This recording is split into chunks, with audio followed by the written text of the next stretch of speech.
மொத்த சகாரா பாலைவனத்தையும் சோலார் பேனலால் நிரப்பினா என்ன ஆகும்னு தெரியுமா? அப்படி செய்வது தவறு.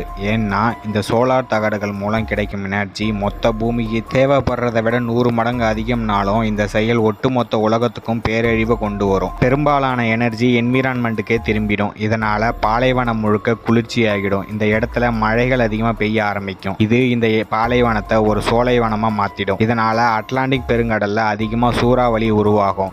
இது அமேசான் காடுகளை பாலைவனமாக மாற்றிடும். இந்த இடத்துக்கு இடைப்பட்ட தூரம் 4300 கிலோமீட்டர்னாலும் இந்த இடங்கள் ஒன்னோட ஒன்று தொடர்புடையது. ஒவ்வொரு வருடமும் மில்லியன் டன் மணல்கள் காற்று வழியா அட்லாண்டிக் கடலை கடந்து அமேசான் மழைக்காடுகளுக்கு வரும். இதிலிருந்து மரங்கள் தேவையான தாதுக்கள் சத்துக்களை இந்த மரங்களுக்கு கிடைக்கும். அமேசான் மழைக்காடுகள் உலகத்துல 20% ஆக்சிஜன் தேவையை பூர்த்தி பண்ணுது. அதனால சகாரா பாலைவனமா இருக்கிறது தான் எல்லாருக்கும் நல்லது. இல்லைன்னா பூமியின் நுரையீரல்னு சொல்லக்கூடிய அமேசான் மழைக்காடுகள் மொத்தமா அழிஞ்சிரும்.